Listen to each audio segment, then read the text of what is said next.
రఘువంశ రామయ్య సుగుణాల సీతమ్మ వరమాల కైవేచు సమయాన శివధనువు విరిచాకె వధువు మది గెలిచాకె మోగింది కళ్యాణ శుభవీణ. కళ్యాణం వైభోగం శ్రీరామచంద్రుని కళ్యాణం.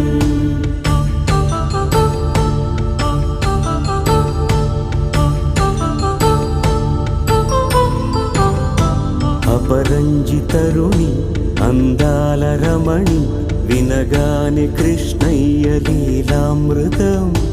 గుడి దాటి కదిలింది తన వెంట నడిచింది గెలిచింది రుక్మిణి ప్రేమాయణం. కళ్యాణం